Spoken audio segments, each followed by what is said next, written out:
చైతన్య రథం ప్రేక్షకులకు స్వాగతం. నేటి మన చైతన్య రథంలోని ప్రధాన వార్తలు. పహల్గాం ఉగ్రదాడి సంఘటన దేశాన్ని కలిసివేసింది.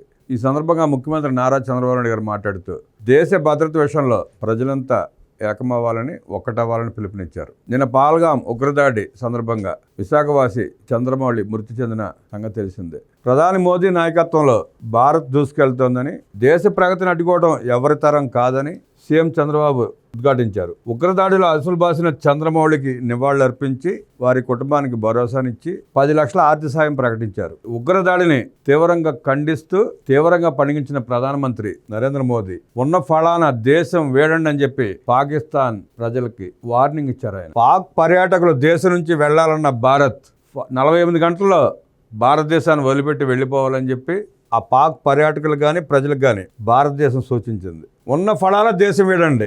మోదీ నేతృత్వంలోని భద్రతా కేబినెట్ కఠిన నిర్ణయాలు. పాక్ పౌరులను అనుమతించేది లేదని హెచ్చరిక. అటారీ వాగు చెక్పోస్టు తక్షణమే నిలిపివేత.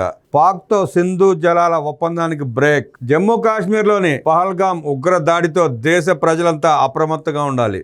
దేశ సమగ్రత భద్రత విషయంలో ప్రజలు ఏకతాటిపైకి రావాలి. ప్రధాని మోదీ నాయకత్వంలో భారత్ అభివృద్ధిలో దూసుకెళ్తోంది.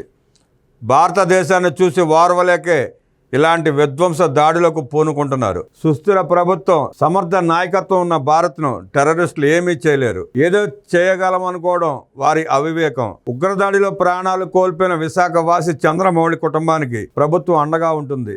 ఉగ్రదాడిలో రాష్ట్ర వాసులు 2 అసులు బాశారు.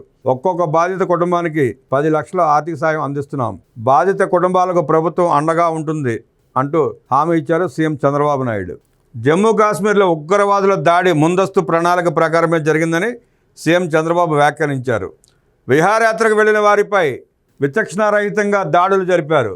రాష్ట్రానికి చెందిన రిటైర్డ్ ఎస్బీఐ ఉద్యోగి చంద్రమౌళి, ఐటీ ఉద్యోగి మధుసూదన్ టెర్రరిస్టుల దాడిలో ప్రాణాలు కోల్పోవడం బాధాకరం. 2 వ్యక్తులు వచ్చి ఒక్కసారిగా కాల్పులతో విరుచుకుపడ్డారని ప్రత్యక్ష సాక్షి శశిధర్ తెలిపారు. మృతుల కుటుంబాలకు ప్రభుత్వం అండగా ఉంటుంది. మృతుల కుటుంబాలకు 10 లక్షల చొప్పున ఆర్థిక సాయం అందిస్తామని చంద్రబాబు ప్రకటించారు. దేశ సమగ్రత భద్రతను దెబ్బతీయాలని చూసేవారి ఆటలు సాగవు. ప్రజలు కూడా అప్రమత్తంగా ఉండాలి. కాశ్మీర్ ఉగ్రదాడి నేపథ్యంలో విశాలమైన తీర ప్రాంతం ఉన్న మన రాష్ట్ర భద్రత విషయంలో అన్ని జాగ్రత్తలు తీసుకుంటాం. పోలీసు వ్యవస్థను సమర్థవంతంగా నడిపిస్తాం. కేంద్రంతో సమన్వయం చేసుకుంటూ ముందుకు వెళ్తాం. మేధావులు, ప్రజలు, వివిధ వర్గాలకు చెందిన ప్రతి ఒక్కరూ ఆలోచించుకోవాలి. క్లిష్ట సమయంలో కేంద్రానికి పూర్తిగా సహకరించాలని చంద్రబాబు పిలుపునిచ్చారు.